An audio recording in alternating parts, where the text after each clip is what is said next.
Now we will switch from the theater to the lab, and Dr. Liu will instruct us how we equip human knowledge to define automation, how we can integrate AI as our second mind. Welcome.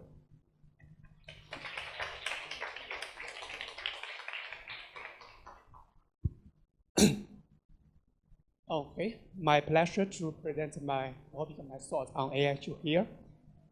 And so here is who am I? Currently, I'm assistant professor at the Xianzhou Liverpool University. And actually, before I come to academic, and I'm a pure computer science guy.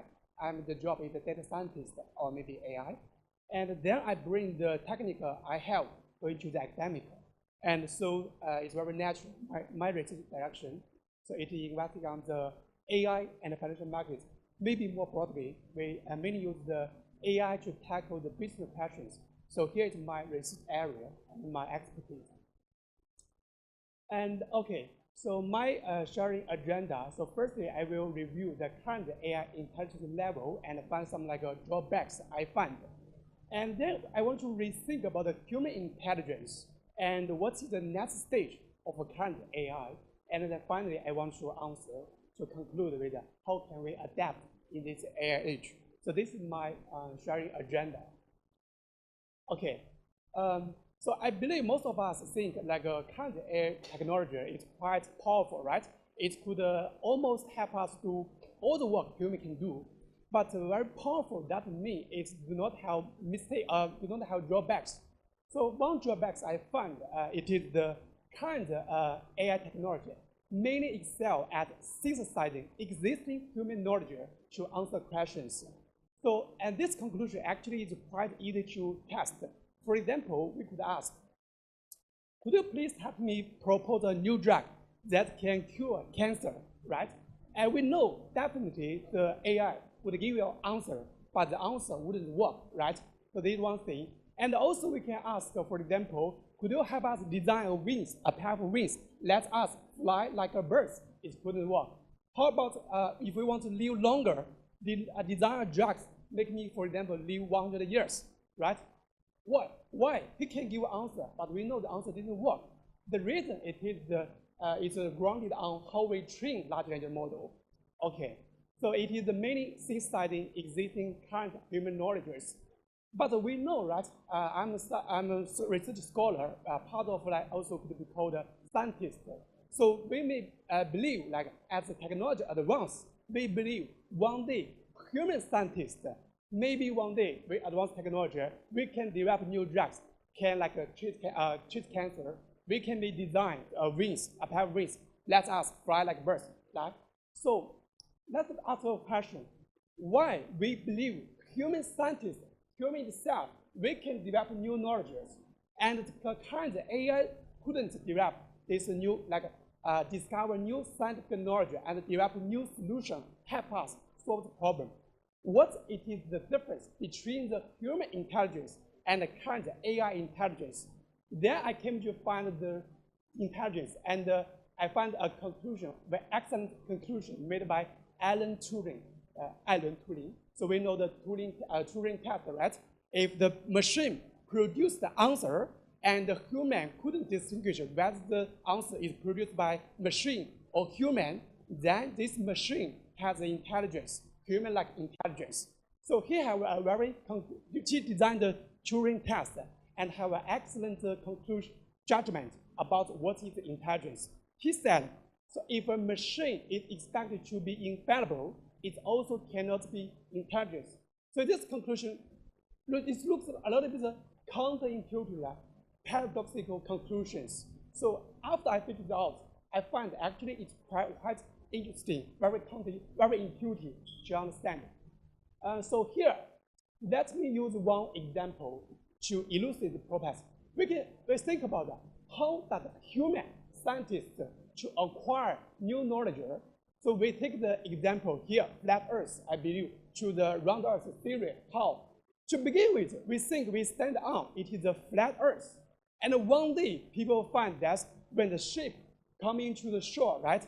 And we first see the hull, we first see the mast, then see the main body of the boat, right? And then we guess, actually, we stand on a curved surface. And then finally, we iterate the process, find a new observation, propose a hypothesis, and find a contradictory example we couldn't, and we develop a new explanation, iterate the process.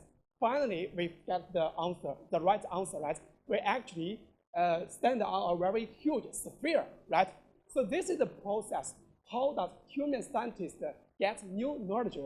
So we can propose a hypothesis, and we find the counterexample, and we provide a better explanation to explain this one, repeat, and finally, we approach the truth, the wisdom infinitely. So this is the way. So you can rewrite the process. We always make mistakes, but we learn from the mistakes. Finally, we couldn't find even one like contradiction. Then we approach the truth. So this is the process. How we find the whole process is we make mistakes. We learn from mistakes. This is the human intelligence. So okay. So this have our understanding of how does human get wisdom. Then back to our central question. Can we endow the AI, the machine, help us discover new scientific technology just like a human scientist? Can we do so? So we can say actually it's doable, right? First, we need to propose a hypothesis. Actually, current AI technology, it can help us brainstorm. It can propose a hypothesis. But the key step, the technology limit, bottleneck, it is if the AI propose a hypothesis, new knowledge, right? He needs to test whether the new knowledge could explain the real world. So the key technology bottleneck, it is how to encode, link the real world to the AI. If AI proposes a new science technology, new solution, and he can test in the in the real world, right? So we need to have a digital twin world, simulated world. So this is called a world model.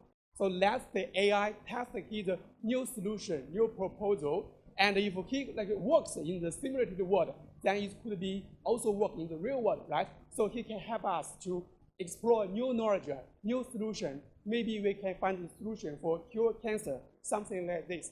Okay.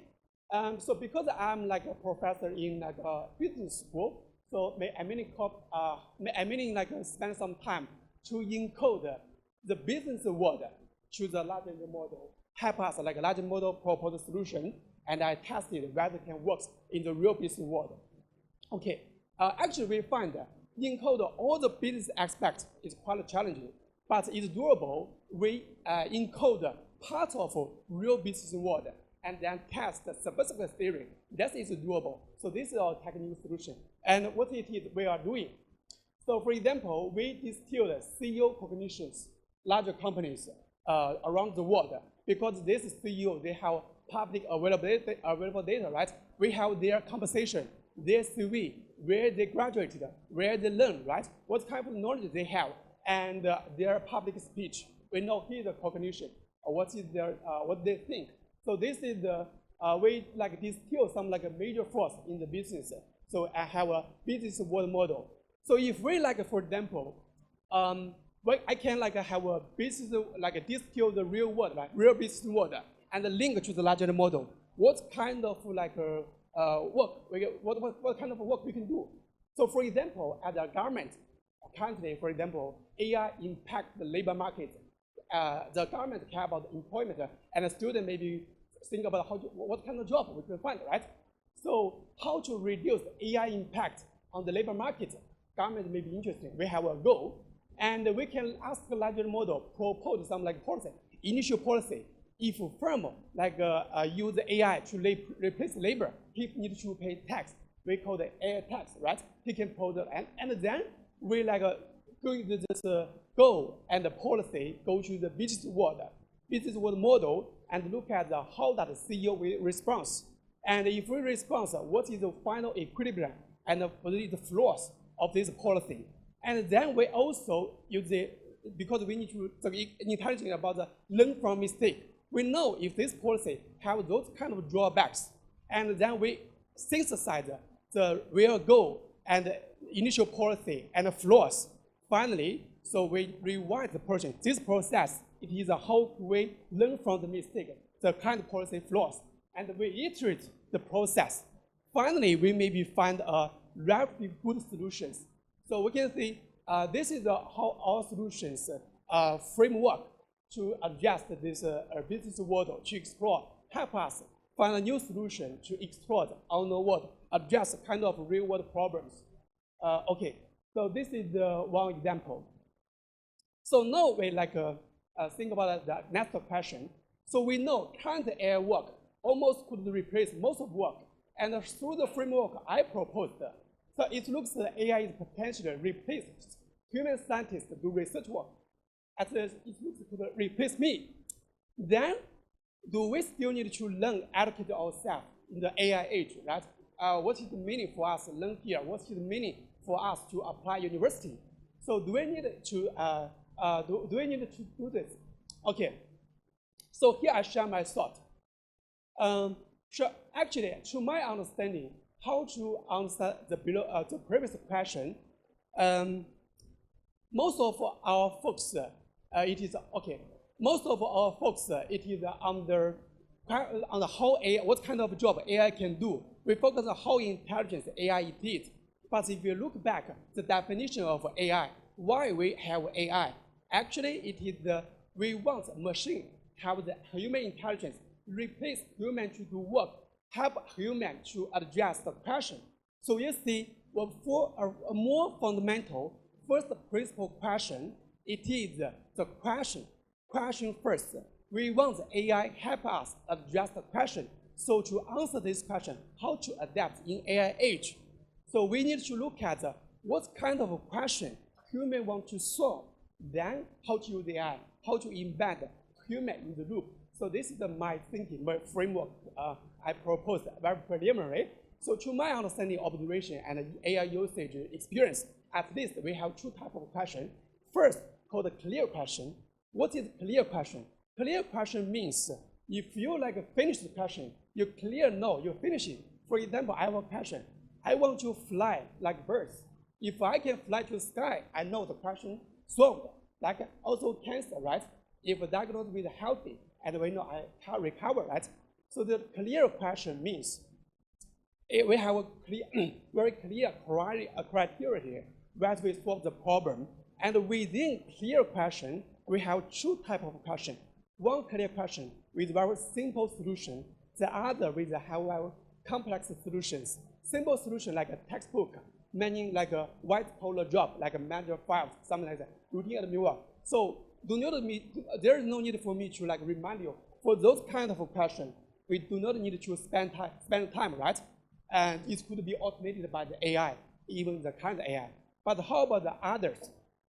Companies like fly like birds, kill cameras, and we have clothes could adjust the temperature according to the environment. Right? For them, for those of question, solution is very complex. What is the complex? So there is a currently we have technology bottleneck. So we need to propose a new solution. As it may very hard and it involve a broad scope. Broad scope means we need to combine multiple subject knowledge to address these questions, and it will take a long time, most of the time. So we need a human judgment to combine this one, human understanding judgment to solve this problem. It takes a long time. Okay, so this is one direction. I think we still need humans. And the second question is called the ambiguous question. What is ambiguous question? Actually, some question inherently, so we do not expect, we don't want one standard answer. So most of them, it is social science question. For example, data analyst, we have those kind of job. So let's see, have an example. We have data about the job post before and after ChatGPT release, right?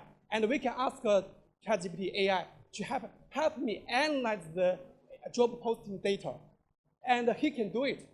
But the result is better, or whether we have additional other aspects to analyze data, right?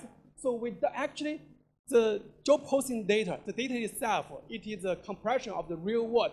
What we are trying to do, so for example, government wants to analyze data to reduce the AI impact on employee. As the company, he wants to, what kind of job I can replace, I can cut off the cost, as an employee, I analyze data because I want to develop my career, right? Help me think about my career. So different people to analyze the data, AI the job posting data. So we want to different answer. So we analyze it from different angle. Then we have more comprehensive, accurate understanding to the issue, right? We do not some question. It is a question, but we do not need to like send an answer. Also, like for example, investment strategy, right? So we can propose a strategy from like a newspaper or like a CEO conversation, something like this, annual report, financial report, right? And the day will change. We need to refine. The solution could be dynamic.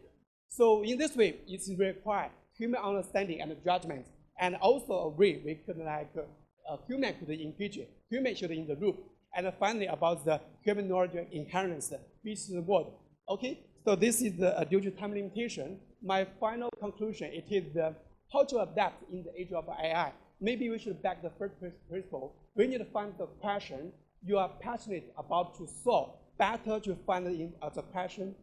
So, oh, I don't know. Maybe you'll already find it. Let me skip. Okay, find the passion find the passion find the passion you are passionate about to solve, and leverage the AI tools. Make you are the unique one, the best one to solve the passions, and then enjoy surfing in the boundless world. Okay, thank you.